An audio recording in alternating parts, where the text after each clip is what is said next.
Hey everyone, welcome back to On Purpose, the number one health podcast in the world. Thanks to each and every one of you that come back every week to become happier, healthier, and more healed.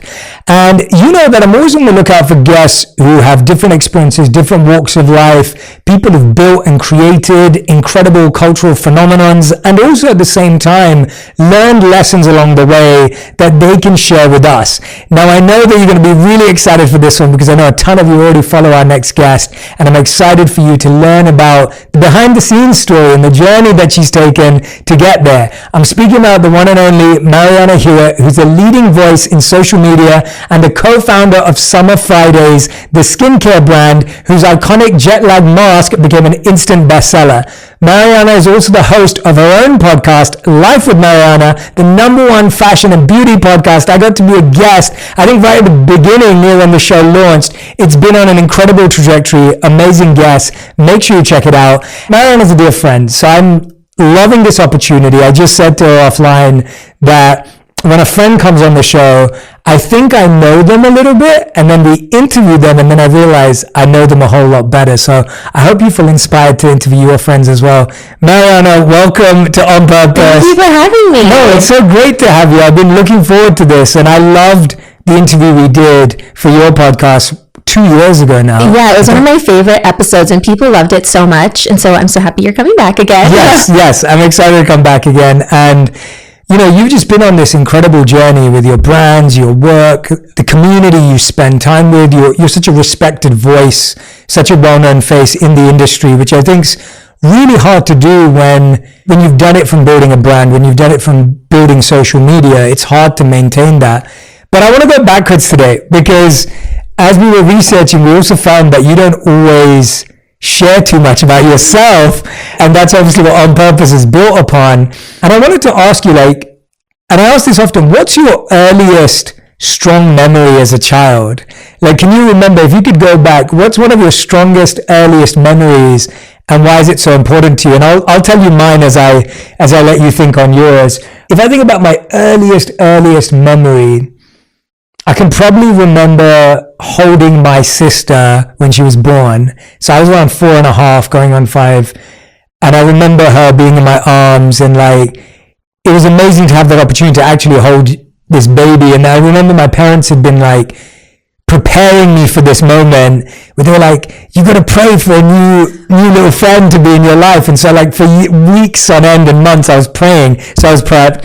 And then when my mom was going to hospital and everything, I remember my dad staying at home with me and doing puzzles and keeping me occupied and getting me ready. And then finally when I held my sister, it was such a moment. And the reason why, and I think about how that moment impacted me, and I feel my parents did a great job at me being excited. And at the same time, I feel that's been a big part of why I feel so close to my sister. And I often call my sister Kid because I see her as my little child. And so there was a parental aspect. I feel like I became quite fatherly early on. So anyway, that's my earliest memory of 4.5 years old. I want to know yours. We have a mutual friend, Audrey, and she was asking me the other day, how far back do you remember? And I'm like, I remember my first day of kindergarten. She's like, you do? And I was like, yeah, I can remember waiting in line. I can remember my backpack. I remember going into school, and it really was memories from 6 on where I remember a lot. At the time my parents got divorced, I was 6. So this is very early 90s, before a lot of families were getting divorced. And I had grown up in Germany. That's where I was born. And after my parents divorced, my mom went back to Germany. And this is very modern on my parents at the time, but I ended up living with my dad full time. So my dad was a full-time single parent. They were cross-continental co-parenting, which is it just seems very crazy thinking back then. But I think it's a lot to my independence now, because I started flying by myself to Germany to see my mom when I was 6. Wow. So my dad used to take me to the airport. This is before TSA pre-check. This is how long ago it was, where your people could walk you to the gate. So my dad would walk me there, and then someone would take me on the plane. I would fly to Germany. I would meet my mom there on the other end. And I'm an only child and a youngest child, so I have 2 older half-sisters, but I was my parents' only kid. So from a really young age, I had this independence of, okay, I can fly to Germany by myself. I can do everything by myself. And I think my parents always treated me as an adult at a really young age, and they instilled independence in me. And they always treated me like I was an adult. So my parents are much older now. My dad is 85, my mom is 72. And so I think they were at a phase in their life where they were a little bit more grown up. They had figured things out themselves, and they said, this is the way I want to parent. I'm not going to smother you. I'm going to let you be your own person and figure things out. And I think that independence has really gotten me to where I am today. And so when people are like, how do you travel all the time for work? I'm like, I've been traveling since I was a baby. So it's something I'm so used to. I love that. I did not know that. And I think it's really interesting. I don't live in my past that much, and you don't strike me as someone who lives in your past a lot. But I do love going backwards to kind of connect the dots with those experiences. And what you just said is a perfect example of how you took that. Have you found sometimes that you speak to people, but we all react to things differently? Like for someone else, that going back and forth would have made travel really scary, and they would have been like, God, my parents got divorced, like it was the worst and I had to go back and forth. Whereas your story is, I'm independent and I travel. Do you think you had to reflect, or did you do any work to get there, or was that just natural for you, where it was like, I just felt like it was a good thing? Because I'm always intrigued as to life happening to us versus us choosing what life does to us. Yeah, I think there's two scenarios here. So I have a friend who has really bad flight anxiety. Like she cannot get on a plane without taking something first. And we talked about it recently, and she was like, I think because my parents were divorced, and I thought every time I got on a plane, it was that I was leaving one parent and going to another one. And so she has a really bad time flying now 30 years later because of those experiences. Again, my parents being modern at the time, which is more common now. My parents actually got me a therapist when they were going through divorce. And this is 30 years ago. So you have to think I was 6 years old, and my parents said, okay, we're going to separate. We're going to give you someone to talk to. And so at the time, I could actually process my emotions, not really remembering like what was happening, but they were so cautious about how to handle the situation that I think it made me feel like, oh, it's not a bad thing that they're separated. They're doing these things because they love me and they want to be happy people independently. And so the way they handled it then reflected on who I am as an adult today. So I think as I think about one day becoming a parent, all those things from someone being 6 really does reflect on who they are as an adult. That's incredible. Yeah, so your parents are super mature. Yeah. This is like parent goals over here. Yeah, but you have to think then people weren't getting divorced, people were not going to therapy, parents weren't co-parenting. There was not even really cell phones at this time, so they were trying to co-parent in different continents without Wi-Fi, without cell phones. And the fact that they were able to do it, it's like if you live in the same city with someone else, it's definitely possible if they could do it between countries. Wow. And do you feel that because of the way they handled it, you've continued to have a good relationship with both of them? Yeah. Because of what were some of the others? Because I think there are so many people today who have parents who got divorced, or a lot of people who actually have parents who never got divorced, but they feel that could have benefited them. And then of course there are parents who stayed together, and people are grateful for that. But from your experience, what else, I'm just so intrigued by how incredible your parents are. Like, what else do you think they got right that despite being in separate countries, you felt like you had a healthy relationship with both of them? They always made sure, like, no matter what, this was the schedule. I spent my summers with my mom in Europe. I would go see her during holidays. She would come back to see me. And so my mom was always planning work trips about coming back to where I was. And so she would make sure she was present at school. Even though she didn't live in the same state as me, she would come to different things. And so that time is really important. And I remember more the days that she was there than she wasn't there. And so now I'm so close to both of them. And they're really like friends to me now at this point. It's not really like a parental relationship. If anything, I probably parent them a little bit too much, but they're just so incredible. And I think hindsight is that they're older, and I have the gift of age from them. And I think because they were fully mature adults by the time they got married and had kids, they realized how to be a parent more. I think a lot of times when you're still trying to figure yourself out in your 20s and 30s, it might be a little bit too early, but I think my mom waited till she was 36 to have me. My dad was 49, and I think they were in a place where they were fully ready to become parents, and I think that really reflected on the way they raised me versus feeling like I have to do this because of my age, which I think a lot of women feel that way now, like, oh, I'm 30, I have to do this thing now, but they don't feel ready because society keeps telling us we have to have kids by a certain age. But I think they waited, and that waiting made them better parents to me. Yeah, wow. So not only were your parents open to therapy, getting divorced, moving country, your dad being the primary caretaker, and then your parents were actually having kids late, which was so not normal then. Yes. So it sounds like they were breaking all the rules. They were doing all the things that I want to do now in life, but a long time ago before it was like normalized. Yeah. Tell me one of the ways that you feel you parent your parents now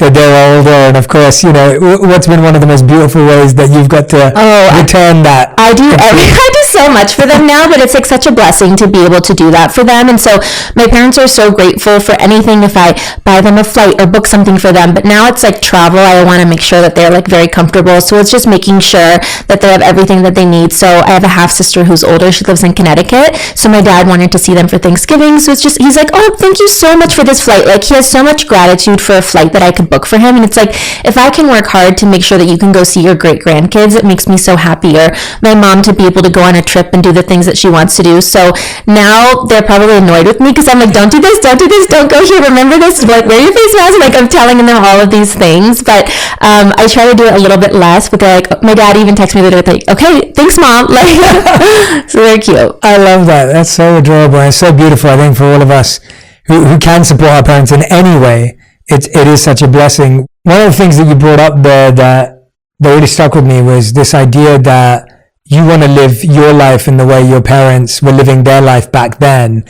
Do you feel like you didn't grow up with a lot of limitations in your mindset or boundaries? Because I think what you were saying is that a lot of, for example, you gave the example that a lot of women feel like, oh, by the time I'm 30, I should have had kids by now, or by the time I'm this. And I think time and society place a lot of these boundaries and barriers. Did you feel more free from them because of how you were parented? Or did at any point in your life, did these become a part of your education as well? There's a couple things. So one, my dad grew up really poor. He was born at the end of the Great Depression and grew up, my grandpa was a preacher. They had no money, like very, very poor. My dad only could go to college because he joined the Air Force and was able to go on a GI Bill.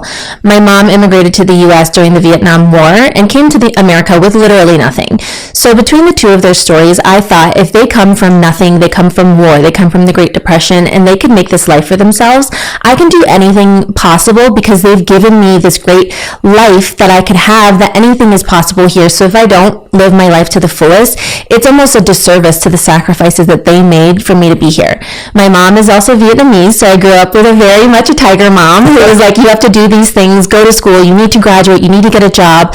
But she also taught to me independence. And what she told me was never rely on anyone else for anything. You need to be able to fully support yourself. So if you're in a relationship or a situation, you can walk away and not feel like you have to rely on another person for something, or be in a scenario you don't want to be in because you need this person for this thing. And maybe I took it a little far, overly independent in my life. And so growing up, I told my parents, I want to be a television host. And then my mom was like, okay, you need a realistic job. Like being on TV is not realistic. So I said, okay, my backup job is going to be PR. So I went to school for journalism. My backup was PR. I interned in PR in college. It was my first job out of college. I was taking celebrities to interviews. And I was like, I still want to be the one interviewing them. Like I don't want to be behind the camera. I want to be in front of the camera. And so I started working as a TV host, and then Instagram and YouTube came around in 2012. And I had a reel, and to send my reel places, I needed to upload it somewhere. So I uploaded it to YouTube, and I had to send the link to places to go on interviews. And so I would send them this link. That was my first YouTube video. And then I had a channel, so I was like, I may as well start uploading makeup tutorials because I have this place. This is very early YouTube days, 10 years ago. And after 2 years, I was able to do it full time. And I told my parents, I'm going to quit to do the internet. And they were like, quit to do the internet? Like, what is this? And so even though they support me now, I don't think they let me know that all things were possible because of their own stories, but I didn't know at the time that I could make it a career for myself, and they were definitely a little bit skeptical. Now they're like the most supportive people, but at the beginning, it's like internet full time, like what is this? Parents always want us to be safe. Like parents always want their kids to be safe, but it's almost like the safest thing parents can do is let kids take their own risks. I feel the same with my parents. Like my mom moved to England when she was 16 and they built their life. Her brothers were like 18 and 19 and they built a life. Whereas when I was moving to New York at 28, it was like, no, like, are you okay with my baby? I'm like, Mom, I'm 28 years old. Like, you were 16. But they forget that. They forget the pain and the sacrifice and the risk they took on. And they want to shelter you away from it. When you made that decision, were you so convinced that this is right for me, I know it's the thing, or was it hard? Because I feel like when you did that step, it wasn't a thing to be a YouTuber yet. It wasn't a career path that someone could say, I want to be a creator, Mom and Dad, look at what XYZ are doing. There weren't any role models at that time. And so when you did that, it was even a bigger risk than it is today. But I find so many people who listen to this show today struggle to break out of what their parents think of them. So when your parents, it sounds like you have such a close relationship with your parents. They love you, you love them. Was there a part of you that felt you were letting them down by doing this, or did you never letting them down? I was never worried about letting them down. I think I just had to prove them. So like my dad is very much like, okay, go do whatever you want, like this is great. Like he grew up in a time there's not even phones, so like to have a job on the internet seems so insane to him. But my mom is very much like, show me what you can do and then I'll support you. And so I had to show her these opportunities. And I think when I went on my first brand trip and I could bring her on the trip, she was like, oh, you could travel for work, you could go places. I went to Thailand and I took her with me, and she couldn't believe that you could have this job on the internet and create this for yourself. And so I was never worried about disappointing them, because I always believed in myself. Like if I want to do something, I know that it's possible.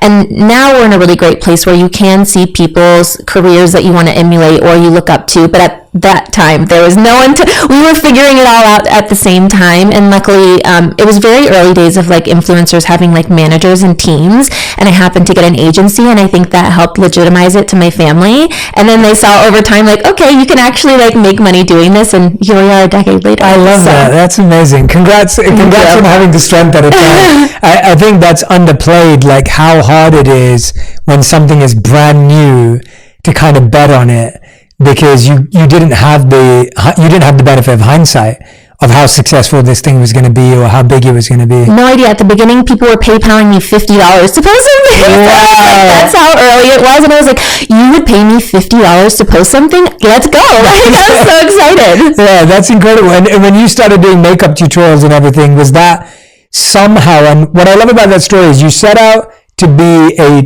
TV anchor, right? Like that's what you wanted to be. Then you go into PR, realize that being behind camera doesn't work.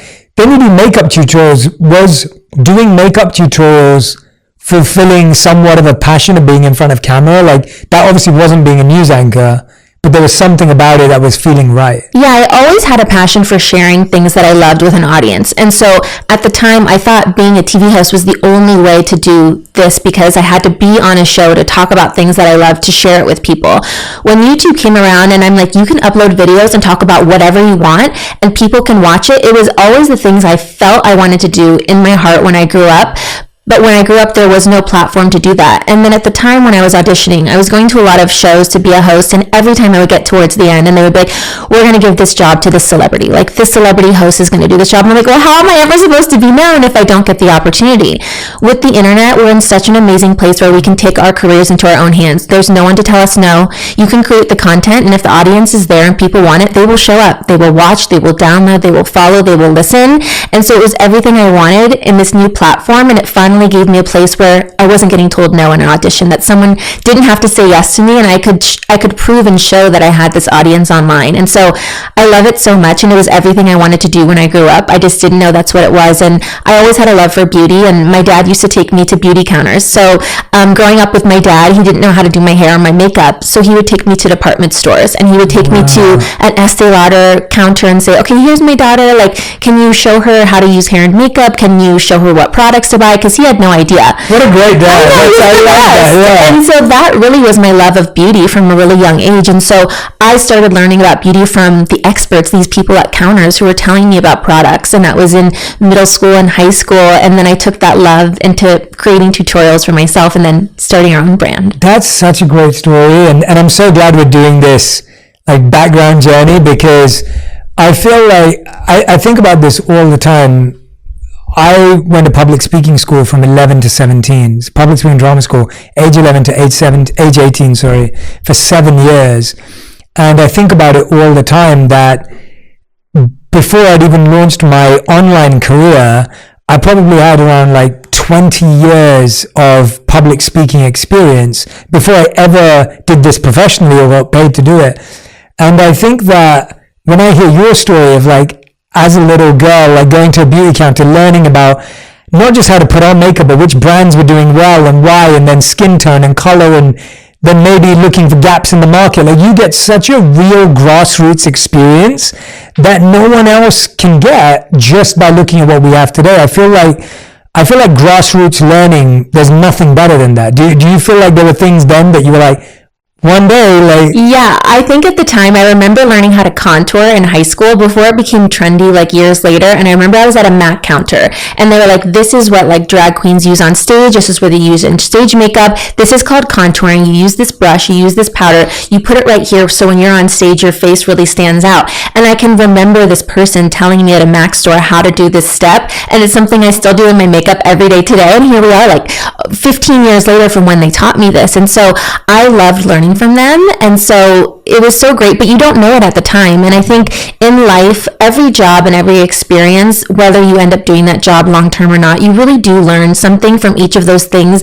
that pile on to the next job. Like in high school, I used to work at restaurants. I used to be a hostess at restaurants. And being a hostess, maybe you don't think it's connected to the job I have now, but I had to stand in front of a restaurant. I had to talk to strangers. I stood on my feet for a long time. I had to have conversations with people who were angry waiting for their tables or wanted something really quickly, or making conversation with them, walking them to their tables. And now I have no problem networking or meeting new people or going up to people when I see them at events or places, because I had these skills that I learned at a really young age of how to talk to anyone in these scenarios. If you feel like you're not living your passion right now, or you're not living your purpose, or, you know, we talk about these words a lot, I really want you to go back and look at every job you've ever done and reflect on what you learned there, because I promise you that skill is going to be so useful for your passion and your purpose when it comes along. I was saying to someone, my first ever job was I delivered newspapers, but then my second job was I worked at Morrison's, which is our version of like Walmart or like a grocery store, but a big one. And I remember just stacking shelves, and everyone's like, well, what did you learn then? I'm like, I learned how to memorize what was in every aisle. If anyone asked me where anything was, I knew exactly which aisle it was in. I learned how to turn up to work on time and leave on time, and I learned that overtime you got paid more. Like, you learn so many basic things. And what you just said, you learn how to work with different people. I was 15 years old and I learned how to have a boss and how to have a good relationship with my boss, and all of these techniques and skills that you would never learn in a textbook, you never learn at school. When you were going through this journey, you take this decision to make YouTube videos, to make content. Did you ever get wrapped up in like views? How beautiful am I? Makeup? Because I feel like that can get so toxic for people. And I think now what we're seeing so much of is creator burnout. So there's one side that I want to talk to you about, which is like likes, views, comments, engagement. Like, how do you deal with the pressure of that? Like, you upload something and it doesn't get views. And the other side is when you actually get good at it, and now you're like knocking out videos, you're getting views, everything's going well.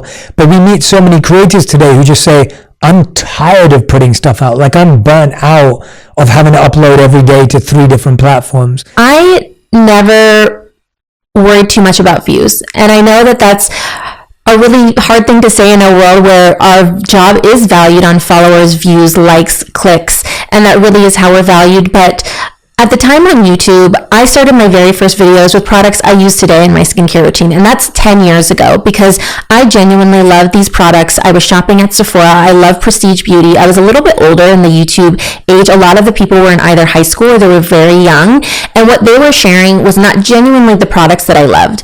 And so I could have fallen into this trap of, I care about virality, I care about what's trending, and I'm going to use these products, but it wasn't genuine to who I was. So I had a slower growth, and I said, I love these brands and these products. I'm going to create videos around this content, and I'm not going to be the fastest growing, and that's okay, because it's true to who I am.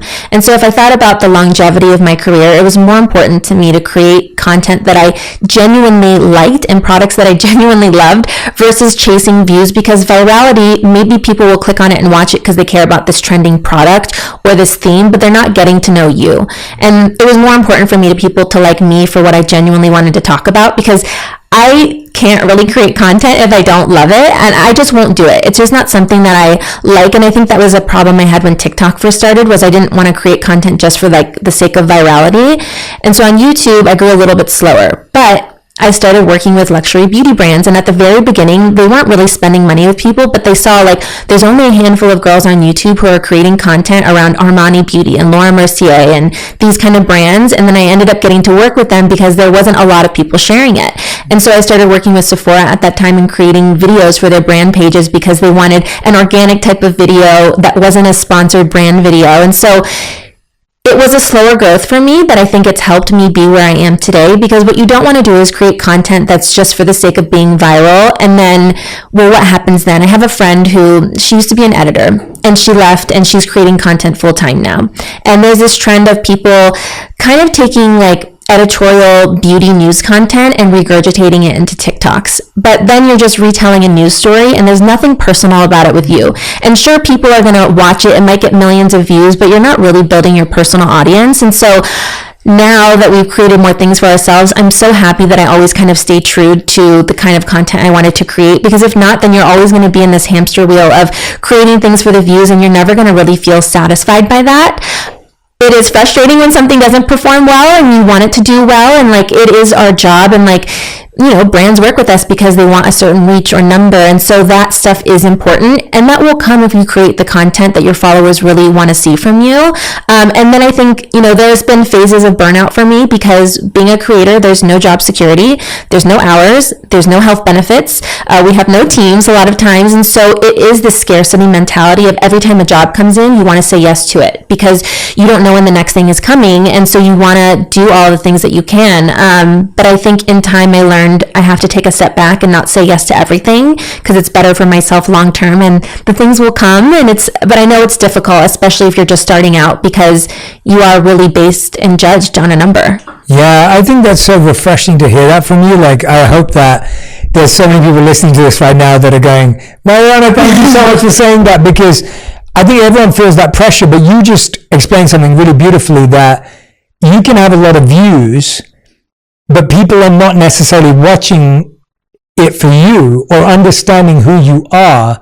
And therefore, every video you post can get lots of views, but it's not like people are really interested in your viewpoint or your perspective or your thoughts. And I think we get those two things mixed up. We think that virality and followers means influence, and actually it doesn't mean influence at all, because if people only see you as entertainment, they're not going to suddenly listen to your perspective on something you should buy or something you should use or your expert opinion. And so that's what I'm hearing from you, and I hope that gives people a lot of confidence, because I think it's very easy to chase the views. I know there's someone I'm thinking about right now who makes amazing content, and it doesn't get a lot of views, but it's built him a really good business, and he's trying to get more views and virality. I'm like, no, like, this is building real value. Because your content's so awesome, you're actually attracting real companies who want to work with you privately because of the value that they see. And that's what your journey says too. When it gets to burnout and everything you just mentioned about no benefits, no work hours, like, that's so real. I think burnout comes from doing too much of what you don't feel is true to your core. It doesn't come from doing too much of what is very aligned with you. Would you agree with that? Or Yes and no, because I think there is a balance of having time off. And so, yes, we want to do all of these things and we want to work really hard and create this life for ourselves, but I cannot do those things I need to do if I don't also take time to rest. And one weekend, I used to always like work through the weekends. I'm like, oh, it doesn't really bother me if I answer emails on the weekend. It's not a big deal. But then one weekend I actually took that weekend off and didn't answer my emails, and Monday I felt so much better and more refreshed. And so now it's really important for me to take those breaks. So I did go through periods of burnout, of over creating and going to too many things. And in college I had a stomach ulcer because I took on too much, and I physically was burnt out in my body because I was doing too much. And so I know that I need those periods of rest. But I know it's hard when you're freelance. I know it's hard when you're a creator, and there's so many jobs who are freelance who don't have, certain hours set for themselves. So it is important for them to, want to make an income, especially if you're solely supporting yourself or a family. And so I know those things are difficult. Yeah, you've talked about energy drainers and energy givers before. Walk us through that, because I think everyone feels that, whether it's people, places, projects. We all feel that certain people drain us, certain projects give us energy. Walk us through your version of that. Yeah, my energy drainers are saying yes to too many things. So saying no to me is what gives me energy. And I know that saying no might seem difficult at first, especially when you have opportunities that come to you and you want to say yes to everything. But saying yes to things I absolutely want to do has been so helpful. I'm in a place now where I can say no because I feel like I worked hard in my 20s to get to where I am today, that I have the ability to say no to things. But those no's also are important because it's gotten me to the jobs I want to do, the brands I want to work with. I think if you say yes to too many things, you might dilute yourself doing too many things. So saying yes to the things that are in alignment with the content you want to create, the brands you want to work with, the long-term goals you have for yourself personally and professionally. Other energy drainers that I have are not doing my morning routine and my evening routine. So really setting myself up for the day sets me up for success. I get up in the morning, I usually meditate, I gratitude journal, I do like a little stretch, I drink my water, and even like just a few things in the morning set me up, because if I wake up and I just instantly start doing things, there's no time for me just like in myself to turn off, and then I'm kind of just thinking all day long. Other energy drainers, sometimes it's work and people, and I know that one's a really difficult one to have boundaries around, because you maybe cannot control who you have to be around with work, or people that you have to spend your time with. So it's creating boundaries around those people and things to make you feel your best. So maybe it's at work, you don't sit next to that person, or you focus on working on yourself when you're at work so you don't have to be near them too much, because I know we can't always like eliminate energy drainers in our life. And if it's someone in our life personally, it's difficult, but as I've gotten older, I realize, okay, this person and this friend is draining my energy. When I'm around them, I don't feel great. I don't feel better after I left them. I almost feel more drained just being around them. And so I can love you from a distance. I still love you. I still like you, but I don't have to spend a lot of time with you, and that's okay. I can support you from afar, but I know that if I'm around you, I don't feel my best. And I want more of those energy givers in my life. Like, who do I hang out with and I feel better after I leave them? Like, who makes me feel happier and whole, motivated, energized? And I always love being around you, because whenever I see you, you make us feel so great. You're such a great friend. Our friend Audrey is another one of those. I was going to say Audrey. Yeah, the person that came to my mind was Audrey. I was like, Audrey, she's amazing. We love you, Audrey. We love you, Audrey. Yeah. And she really is one of those people where you want to be around people who are good like that. You want people who make you feel your best. And so as I've gotten older, it's less about quantity of friends, it's quality of friends. And I choose to spend time with the people in my life who give me energy and make me feel my best. Because if you notice that after you leave a friend and maybe you're a little bit tired or drained, or you're just like, whoa, when you left them, like, it's okay to start like phasing out people and love them from afar. Yeah, I can agree more with that. I saw this tweet that said, my circle has shrunk in size but increased in value.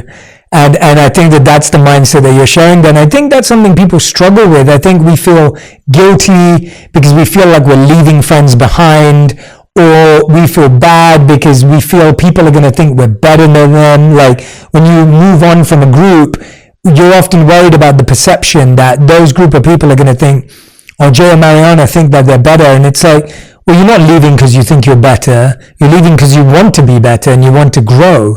How have you kind of outgrown groups, or do you feel you've generally had a group that's grown with you, or have you had to let go of friendships, relationships, and things like that? I have a core, like 5 people who have been with me for like over a decade. So that's impressive. These are constants in my life. Yeah. Like Audrey, we met in 2006. So that's like 16 years ago. Wow. So we've been friends for a very long time. So it's like, I have this core group of people who are very core to who I am. They know me in my personal life. This is who I want to spend my time with. Like, it's not about content or online or anything. It's just like, who do I want to sit on my couch with, like scroll on my phone or watch TV or just hang out with. And those people are really important to me. I have a lot of acquaintances and people that we know just from work and being around people. And I just know, like, I don't have to be overly close with a lot of people, and that's okay. And I think a lesson that I learned now in my 30s was that a smaller circle is fine. In my 20s, I think you move to Los Angeles, you want to make all these friends, you want to be around all these people, and then I'm like, wait, I don't feel great when I'm around them. I don't feel like myself. I feel like I'm trying to have to be someone I'm not, or prove to them that I'm something, and I don't want to do those things. Like, I want to be truly who I am, authentically. And as I got into my 30s, I realized it's okay that my circle is smaller. Like, it's okay to have these people who I know love me and are there for me no matter what, and then everyone else is a bonus. Yeah, absolutely. And I love that you did that. Like, I think if we started seeing our relationships as degrees of connection as opposed to like friends and not friends, it becomes a lot easier to know how much time and how much energy to give someone. When you decide to make that transition from creating content for amazing brands, prestige brands, and you're making the switch to being like, I'm going to be a founder, I'm going to create Summer Fridays. When you're making that transition, walk us through some of the things you thought about, because today I find that everyone feels the pressure now just as we felt the pressure when we were growing up to work at a big company or a well-known organization, today the pressure is everyone should be an entrepreneur and found their own company. I feel like that's kind of like the energy, and everyone thinks like they have to launch something or whatever. When you're going from selling other people's things to saying I'm actually becoming a founder, what are the questions you think people should be asking? What are the insights they should be considering? Because I think it's very easy for everyone today to think, oh, I've got a few followers, I should launch something, or because I'm connected, I should do this. And I don't think that always works out. Obviously, it's worked out for you, so I'm wondering, what were the things you had to think about? I think if I had to go back and tell myself when we started the brand, what do I wish that I knew? And I wish that somebody would have asked me, which it's all the things that I love now, but like, do you really want to run a company? Like, the days that we launch a product, let's say we launch 5 products a year, that's 5 of 365. So the other 360 days, you really want to work on a business. Do you really want to work on a company? Do you want to be a manager of people? Do you want to run the finances and operations? Like, it's all of those not fun things that you do every day. And so I would just ask yourself before starting a business, like, do I really want a business because I love running a company, or do I just want to say I have my own company? And that's fine if you don't love some of the other stuff. And so Lauren, who's my co-founder of Summer Fridays, we have no ego in saying there's things we either don't want to do or we don't know how to do. And once we grew a little bit, after our first couple of years, we were able to hire for the things that we didn't know how to do, because we really wanted to bring the best people in to run the business who we felt like could get us to the next level. I think it's difficult when you're starting a business because running a company is actually just so difficult, the day in, day out of like production of the company, of the items, like selling the things, getting them online. Those things are not the sexy, fun parts of the job. And you have to really want to do that, because at the very beginning, you have very small teams. It's basically yourself, maybe a couple other people.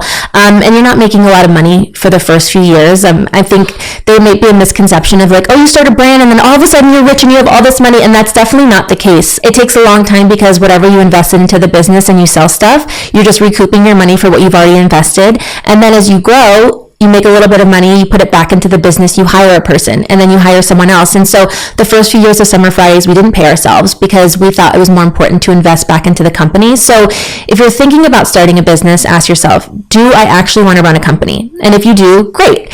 If you don't, then maybe say, like, what am I good at? Like, what am I passionate about? What do I love so much? Why do I maybe want to start a company? Is it because you love the creative? There's so many creative jobs. You could be a creative director. You could work at an ad agency. You could consult for brands. If you love creating product, maybe you help someone with product development. There's so many skills that we learn as creators. Find what you love best and then offer that as a service to other brands. So something I love is like branding and marketing. And I think in life, this is just one of the first things that I will do of many, and I hope in the future I can consult for brands and work for them on branding and marketing, because that's something I'm passionate about. So I would love to continue to do that over a portfolio of them. And I know like the actual starting of the business is difficult, so I don't know how many more times I could do that part of it. Now that we're here, I'm so grateful, but I just wish I would have known going into it how hard the actual starting of the business and running of the business day to day is. Yeah, I think it's just a great way to look at it, because often you end up starting something, you put a lot into it, and then you realize it's not what you wanted. Like, you didn't want your 90% of your life to be operations, strategy, management, HR. And people don't realize that often when we see entrepreneurs living their greatest life, we look at it and we go, oh, they just do what they love all day. And it's not true, right? Me included. There are so many things I have to do, and there are so many things I want to do. And I've accepted that that's how my life is split up.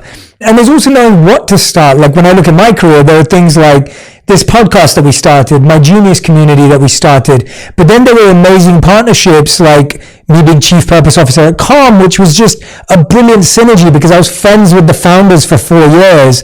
They were already solving a problem that I deeply believed in, and I would rather join forces than go and build something to compete with my friends. Well, it's already an existing incredible platform. So it's like, if I can plug into what you already have created and I can make it even better by coming on board, we can make this really great instead of me having something that I'm trying to build and takes time. And so I think you can think about, like, what are you uniquely good at? What skills can I offer someone else? And go work with a company, go consult for people, and then see from there, maybe I do want to start my own thing, or I can do this with other people. And so if there's a brand you love, maybe reach out to them. Like, let me creative direct a shoot for you. Like, let me help you with social, and you never know what person will say yes, because as creators, I think we wear so many hats and we can be good at so many things. And you can take what you love as a creator and then do that on a larger scale with more budget, working for brands and people that you love. Exactly. Did you ever raise, or did you choose not to? We raised money. So we ended up walk us through the choice of that and then that process. Yeah. So Summer Fridays was self-funded, and then we ended up raising money in 2019. So we had a really great first year, but we were running everything ourselves. We had the two of us, an employee, a couple consultants. And we were on the sales calls, we were running our retail accounts, but we really didn't know best how to do these things. And it was almost a disservice to ourselves by trying to figure it out ourselves. Like, we got us to a really great point, but we saw we have a bestseller, it's working really well. What can we do to take our brand to the next level and not lose the momentum that we had? So when we first launched the brand, people started reaching out to us, and raising money is a bit like dating. So you want to date and meet everyone. And we met any and everyone. And then you kind of see, like, who do you like? Who do you enjoy spending time with? Like, do I really want to talk to these people every day? And a business is like a marriage, and there's a contract, like sometimes in marriages there are. And so you're getting into a marriage with now another person into your business. So you have to ask yourselves, like, are these people trustworthy? Do we have the same end goal? Do I really trust that they want what's best for my brand, and that if I really want something, they're going to listen to like what I want, and not because they're an investor and they're going to take control of something? And so we ended up going with a group, and they have a minority investment, which is very small. So it means like we still own the majority of the business. So we have the majority of the say in things, but it was two females who founded it, and they're incredible. And they almost served like an intermediate president for us and helped us with hiring, our org chart, what things to do next. And it really was the right fit for us. And they weren't the biggest place that we went out to. They didn't have the largest portfolio with the biggest investment they were making into the brand, but it was two people we trusted. And a lot of our friends are like, you're the only people we know that like you're investors, and we really do, and they're incredible. So they have a great portfolio of brands, including like Westman Atelier, Sol de Janeiro. In food, they have Fly by Jing and Banza Pasta. So they focus on like good for you brands in food and beauty. And so we were so grateful to have them. So then after that, after we raised a little bit of money, we were able to hire more people. And our first big hire was a CEO. And I know a lot of people, when they start a business, like they have a dream of becoming a CEO and running a brand. And that was never what Lauren and I wanted for ourselves. And we have no ego in saying, like, I don't want to be the CEO. Like, I don't want to run the entire business because, one, I've never done this before. And that's fine if you haven't and you want to figure it out along the way. But we knew, like, what we're good at as product development, marketing, branding, anything that's consumer facing, and bringing on someone who could really run the business day to day so that I can create content, I can be on podcasts, like I can do the other things with my time was important to us, and someone whose values really aligned with the things that we wanted. So a company culture is really important to us, and as we interviewed for the CEO role, it was someone who led with kindness, who people were excited to work for. And so we ended up bringing on a CEO in 2020, right before the pandemic, and so grateful for our CEO. And so between them, it's been really incredible to get the brand where it is today, and I don't think it's possible without them. And so I think if you have a business and you're thinking about either partners or raising money, you really want to make sure that you want these people to be in your marriage with you, and that your baby, which is your business, you guys all have the same goals aligned for where you want it to go, because then all the decisions are easier because you're all on the same page versus a group wanting one thing and then another group wanting something else. It just sounds like you really know what's important to you, and you're willing to do what's important to you and what you're good at and what you value. And then there's all this other stuff that you realize, well, we have to find someone for that. We have to figure this out. This needs to be shifted. How do you decipher between what's important to you and what you think is important? Because I think a lot of people, again, when they start something, they put the pressure of, I have to be CEO because it's my baby. And if I'm not CEO, then someone else will think I'm just this or I'm just that. You don't strike me as someone who worries about what other people think of you or what you do. Where does that come from, and how do you define or decide what's important to you? I live my life day to day, myself. I'm not living my life for other people. So if I'm so concerned with being called CEO, I'm going to take on a role because I care that other people think that this is my title, but I have to do something every day that I don't enjoy. That makes no sense. So why would I live my life for this title, for other people's opinions, when this is what I want to do within the business and this is what's important to me? And so I like to take inventory of my life pretty frequently. So I usually do like my New Year's goals and intentions. I like to call them intentions, not goals, because it's what I intend on doing for the year. And then I'm always checking in myself with like my journal every day. So it's like, what's important to me? How do I want to feel today? What things do I love? And so I'll go through and I'll make like a note on my phone of like, what are my energy drainers right now? Like, what do I not like doing? what of these things can I eliminate? And if it's running the finances of the business, like I don't want to do that. So who can we hire eventually to do this thing? And so it's eventually just like taking less of those drainers off of my plate. And so I can really focus my time on the things that I'm good at and I enjoy doing. I think it's difficult for people, especially women, if you have been calling yourself a CEO in the company, then you have to make this announcement like, oh, I stepped down as CEO because we hired somebody. We never intended to be the CEOs of the business, so we didn't call ourselves that in the first place. So if and when the time came, we weren't like, it wasn't that we were stepping down as CEOs, it was that we just never had CEOs. We started the company, and a CEO is somebody who can help run the business when it gets to that like phase. And so I think it's about taking your ego out of it and like, what do you really want to spend your time doing every day, and just focus on that and not what other people think about what most people probably don't even know what people's titles are anyway. It's like whether you're the founder or the CEO or the whatever it is you are, most people don't know. They just think of it as your business. And so don't so much worry about that, or you're going to spend your time every day doing something you don't actually want to do, and you're not going to be happy, and then the business might suffer because of that. Yeah, you've talked so much about habits and routines, like you have a morning routine, an evening routine. You just talked about your journaling habit, your intentions for the year. Were these things that became a part of your life over time? And if you could walk us through one of them or a couple of them in depth of your actual practice. So I'd love to hear about what is your personal meditation practice, and then any other one that you pick. That just walk us through it, because I think we see this in successful CEOs, successful founders, entrepreneurs, and just happier, healthier people, that routine and a commitment to practices are really beneficial in their life. What are some of yours that you can walk us through with a bit more depth? Yeah, so on the podcast, I kept interviewing people, and everyone talked about a morning routine and meditation. And I'm like, if all of these really successful people that I admire do this, there's got to be something to it. So pre-pandemic, I was just waking up, working, going to sleep, working on the weekends. I had no routine and schedule. That was not great for me. But during the pandemic, I actually had time for myself to pick up a meditation habit, to figure out how to journal, to make a morning routine for myself. So I started doing a morning routine because I thought other people were doing it. And I think that's where I failed at first, because I'm like, oh, these people do these things in their morning routine. I need to wake up and work out. I need to wake up and do this. But those things didn't work for me. So it was trying something for a week. Do I feel better? Yes or no? What things should I eliminate and what things should I keep? And I got it to a routine of the things that feel best for me. Those 5 things might not work for you, but it's the things that work best for me. And so it's trial and error, figuring out how can I set myself up best for the day. Basically, once I start working in the day, my mind is going at all times, and I am always someone who's thinking of 50 different things. And so meditation is the only time in my day where I'm actually just sitting and being and thinking of either the meditation that's happening if it's guided, or I do like a 13 to 20 minute meditation where there's no music, there's no guiding. I just have like a bell that goes. And I'm just sitting and breathing, and I'm never in stillness all day. I'm on my phone, I'm on the computer. And so having that time for myself really just is like a great way to start the day.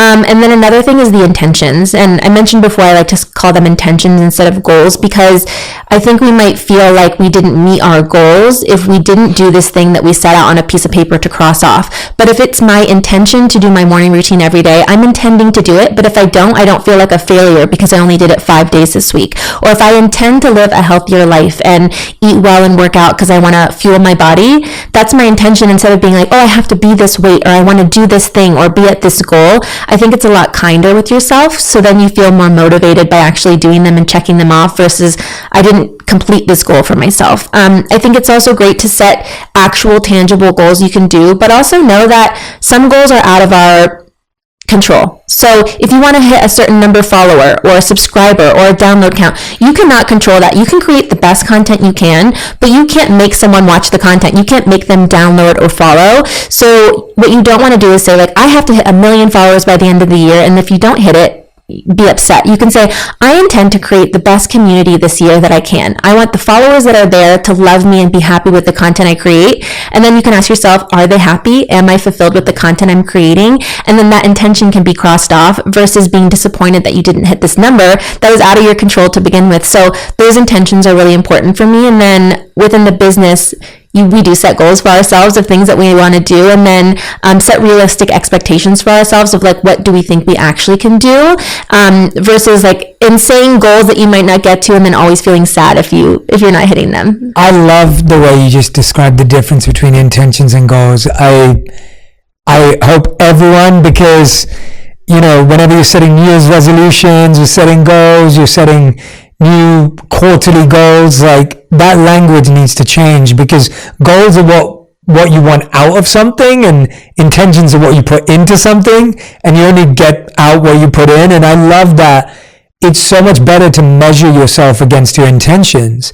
Measuring yourself against your goals will always make you feel like a failure. Yeah, and I think something I've learned recently too is I can have goals and intentions for myself of things that I'm working towards, because I want great things in life. Like, I'm doing all the things I want because I have these big things that I think I can accomplish. But I can do that while still being present and happy with where I am today. And that's come from really being in my 30s. So before, I was always, when you're younger, you're like, I have to be married and have kids by 30. I have to do this, like Forbes 30 under 30. I have to do all these things by this age. But it's like, why, when life is long? And one of the best exercises I did for myself was I wrote down everything I wanted to accomplish in my life and the age I thought it might happen. When I got to 45, I had nothing left. I had nothing left to reach. And I'm like, if I accomplish all these things by 45, I'm going to live for decades longer. What more do I have to look forward to in the years to come? That gave me so much pause to enjoy the journey I'm on, enjoy where I'm at today, be happy, because these things we have today, the things we get to do, the jobs we get to do, the brands we get to work with, the opportunities we have, we wished for the things we have now. So I don't want to rush through them just trying to get to where I'm trying to go. I want to be happy where I am today. I know it's going to come in time. And if it's a little bit later than I thought, it's fine, because I have so many more years left of my life to do all these things that I hope to accomplish. Yeah, that's such a great exercise, that if you did write down everything you wanted to do, most people would put the end date as like 30 or 40 or 45. And it's like, you should have achieved everything, and life's so much longer than that. And there's so many more gaps in between. I had a friend who recently found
and his business and his work took a bit of a back burner, but he found someone that he really wants to spend a lot of time with, and that's what he was doing. And I was saying, you just won, right? Like, you could see that as like 2 years out in your business journey, and so now his business is 2 years behind. But I was like, you've just saved yourself years because you found a partner that you're really connected to. And I think often we think of it as like they're separate. Like, there's work and then there's life, and it's like, well, no, they're so interrelated. The way you just shared that is spectacular. Like, I hope everyone writes that down, takes that away. Marianna, what are you working on right now? I feel like you're someone who, because you start therapy at 6, which is just like, that's another incredible thing. But like, what are you working on right now personally? What's something that you're grappling with? What's something that you're wanting to be better at for yourself, for your friends, your family, whatever, anything around you? I think the presence is a big thing for me. I think because I used to focus so much on the future and the things I wanted for themselves, that exercise really did change my mindset. So having a gratitude journal and writing down every day, I think a lot of times we're busy in our days and our careers, like, oh, I have to go do this, I have to do this today. But it's not I have to do, it's I get to do. So I get to go work here. I get to go to this opportunity instead of I have to do these things. And that really changed my mindset of being grateful for what I get to do every single day, and really focusing on that and not being so stressed about things happening in a certain year or age. I'm 36 now, and I keep feeling like, oh, I'm still not ready to do all these things. Like, I'm still so young. I think the older I get, the younger I still feel. Yeah. Well, when I was in my 20s, I was like, oh, I'm getting so old. Or like, oh, 36 is so old. But now that I'm 36, I'm like, it's still so young. So I think focusing on the present, being happy with where I am today, the things I have today, and practicing that gratitude each and every day. And then I think as I've gotten older too, because my parents are older, taking care of my health, it's not about vanity. It's about, how do I feel my best? how do I stay active? My parents are really young and smart in their minds and their bodies. They still travel by themselves. They're very independent people. And I think it's because they've taken care of themselves. And my dad does the crossword every day. He reads books. My mom's very independent. And I think keeping your mind young, and so doing things for brain health. Now that we're getting older, I'm like, okay, brain health, heart health, mobility, those things are all important, of taking care of yourself, not just for vanity's sake, but for the health of yourself, so that you can be your best self in decades to come. Because I hope when I'm 60, 70, 80, 90, I'm still able to do a lot of things, and that I don't feel stagnant in my body because I let my age catch up with me. I'm in the same boat as you. I feel like your 30s are really for that, where like your 20s you still feel like a super person, and then in your 30s you're like, oh, wait a minute, there is something known as getting older physically, I mean. And you start just becoming aware of how much your body has been through because you could. Mm-hmm. And then you go, why would I want to put my body through that anymore? Like, why would I do that damage to my body? And I'm definitely with you on that. I'm spending so much time reading about longevity and learning about longevity, and because, not because I want to live longer or for vanity, but I want to live healthier for longer. And I think that's the difference, right? Yeah, I think health is so important to us, and taking care of ourselves, what we eat, what we put into our bodies, how we spend our time, our brain, our energy, all of these things, because we do want to have lower cortisol levels for the rest of our lives and have quality sleep, so that our brain health is there, so that we feel best in our mind to function every single day. And so I do want to live a long, healthy, youthful, smart life where I can do so many things for decades to come. And so those things are so important to me. So it's like watching documentaries around blue zones and like, what are they doing here, and how do they live longer, healthier, happier lives? And so those things are so important, especially our health, because we know, like, when you don't feel good, there's nothing you can do about it. So it's like the second I got sick recently, and like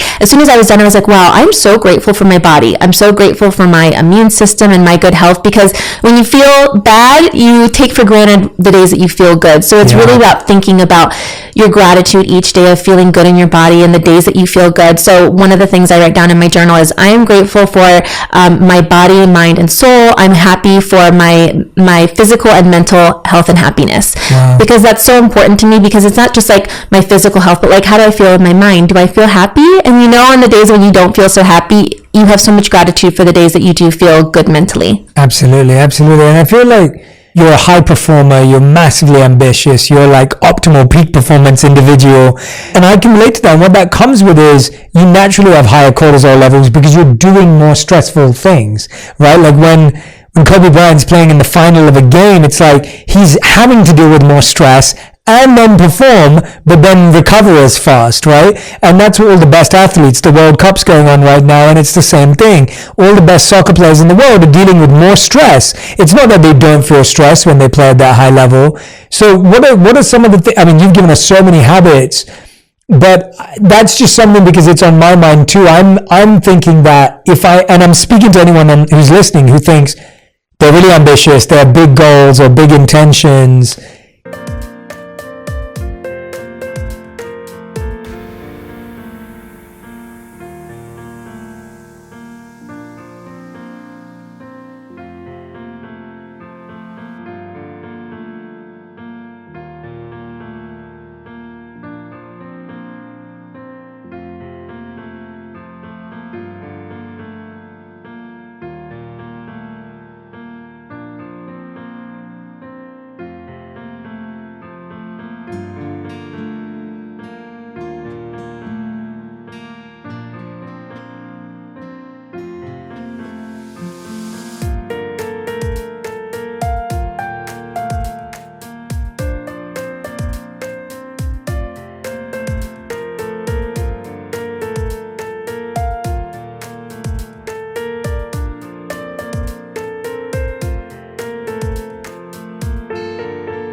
But then at the same time, then you have to be even more on top of your cortisol levels because you're naturally going to experience more stress. Well, this morning I was talking to someone and she was like, what workouts are you doing? I was like, I love Pilates. Like, I don't want to go into a workout where I feel more stressed going through it because I want something that makes me feel good and rested. I always wear my Aura ring, which I'm obsessed with. I love Aura too. Yeah. I love it, and I track my sleep every night, and like quality sleep really does make me feel my best the next day. I drink magnesium every night before I go to bed, taking like my vitamins and supplements, and then really not like, I don't watch scary movies. Like, I'm not doing things that are gonna make me feel more excited or like feelings that would make me feel more anxious. So anything that's gonna make me feel more anxious, because I already have to feel anxious and stressed in like my job, so I don't want these added like books or shows that are gonna make me feel a little bit more stressed out.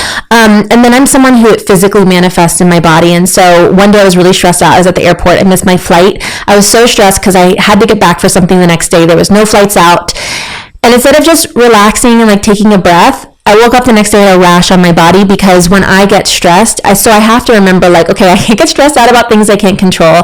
I need to take a breath, or else it's gonna physically show up in my body when I'm like overly stressed about something, especially something like that. I made it home. It was fine.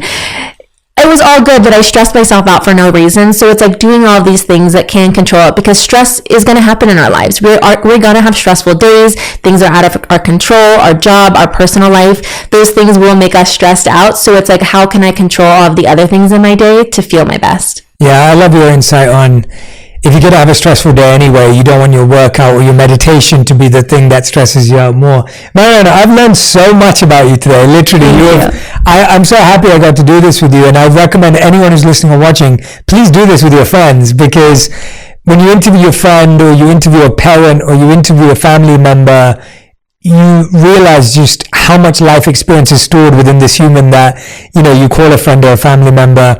You know this very well, Marianna. We end every interview with a final 5. These are the fast 5, where you have to answer each question in 1 word to 1 sentence maximum. But before we do that, I want to ask you, was there something I didn't ask you that you wish I asked you, or something you wanted to share that's on your heart that you feel we didn't touch upon? I think all good. I think this is like a love note to you, but like, I love your content and it makes me feel so good. And what I want to put out in the world is content that makes people feel either motivated or inspired, or something in their life that adds value. And I feel like I always get that from you. And so thank you for your content, because it makes me feel that way. And that's the things that I want to consume every day. Like, did I take away something that made me feel better or inspired or motivated? And I feel like you always bring that out of your guests. Oh, you're the sweetest. No, and honestly, like, you've given us such a unique perspective, and this is why I wanted to talk to you, because I find you to be, not only are you a successful business person, but you're committed to your self-care. And I think that those 2 things together are really inspiring to me. And that's the kind of energy I want my audience to feel, that you can be successful and do self-care. You can be ambitious and be affectionate and kind. Like, you can be courageous but be really sweet, and I see that all in you. And I love people who can like blend these opposites, because I think for too long people have been made to believe, well, if you're bold and brave, then you're strong, or you're weak and meek. And I'm like, well, no, there's this beautiful harmony in between. And so that's my love note back to you as well. I love that. I'm going to start saying that. I like that. But these are your final 5. The first question is, what is the best advice you've ever heard or received? Don't be afraid of being told no. So just asking people for something. If they say no, don't be offended, but you never know who's going to say yes. That's a great piece of advice. We've never had that. That is very good. And I do that a lot, so I'm with you. Okay, second question. What is the worst piece of advice you've ever heard or received? The worst piece of advice was, people told us when we launched Summer Fridays not to launch with jet lag mask. And so I think that was in our gut and intuition, the product we wanted to launch the brand with.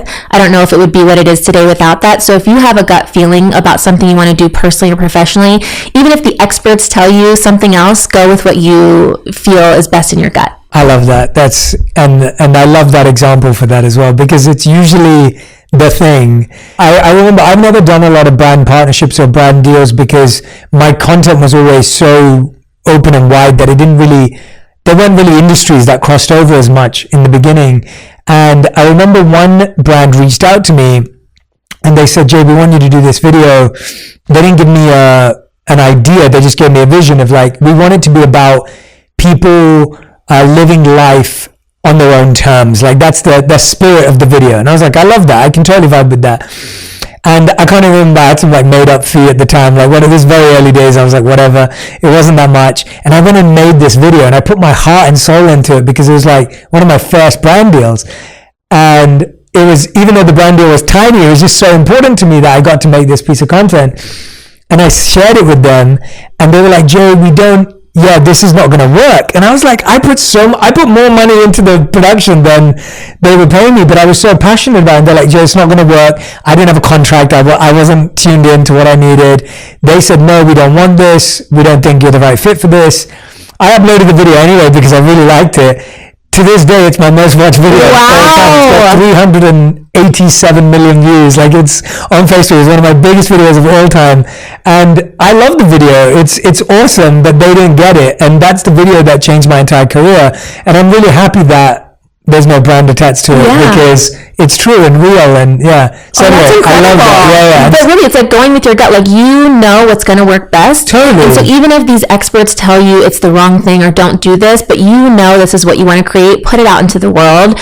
Because look, your most watched video, our best-selling product. And I love those examples because I think we do listen to the experts. And so love that. Question number 3, what's something that you used to value that you don't value as much anymore? Social a bit, which is weird because it's also our jobs, but I think I used to value what it was on there so much, and now I understand it's a tool to do my job. It's not my entire identity, and so I have a really good relationship, I think, with it now. What's the biggest lesson you've learned in the last 12 months? I would say just taking care of my health is really the most important. Like, there's no amount of money or anything in the world that you can do. Like, your health is the most important thing you can take care of. Things will come, so do everything you can in your control to be your best self and feel your best, because that way, if something were to come, you are in your best shape that you can be. Yeah, absolutely. Couldn't agree more. Very true for my year this year too, so I definitely take that to heart. 5th and final question. If you could create one law that everyone in the world had to follow, what would it be? Oh, one law. It's kind of a little bit we talked about earlier of like saying yes and no to things. So if you want to say yes to something, it should be an absolute full body, yes, I really want to do this. If you feel any hesitation or any no, there might be something in your gut and intuition telling you why I want to say no to this or why I don't want to do this. And then you end up saying yes and you don't really want to do it anyway. So say yes to the things you feel full body yes to, and say no to the things that you don't feel absolutely truly like aligns with you and your gut and your intuition. That's great. Marianna Hewitt, everyone. The podcast is called Life with Marianna. You know the brand, Summer Fridays. Make sure you go subscribe to the podcast. Do follow Marianna on Instagram, on all social media platforms that you use. And please, the biggest thing I want you to do is tag what you learned from this episode. So take a screenshot right now, tag me and Marianna both on TikTok, on Instagram, Twitter, whatever platform you're using, and let us know what you learned, what you're going to try out, what you're testing for a week, what habit really stayed with you, a new journal question that you might have gained. I love knowing the insights that you actually apply to your life. And that's what I want next year to be about, the next 12 months of your life, whenever you're listening to this, is not how much can you learn, not how much can you grow, not how much pressure you put on yourself, but how much can you apply? And I think in Marianna's journey, I see a lot of applied wisdom, and I think applied wisdom has so much more value than knowledge or books read or episodes listened to. And so focus on application. Marianna, you've been so wonderful today as always. It's been such a joy having you on. I hope we have you on again. Thank you. And keep tracking this incredible journey that you're on. Amazing. And thank you for giving us permission to live long, healthy, successful lives that don't have to end by 40 or 45. Exactly. There's so much life to live. Thank you so much.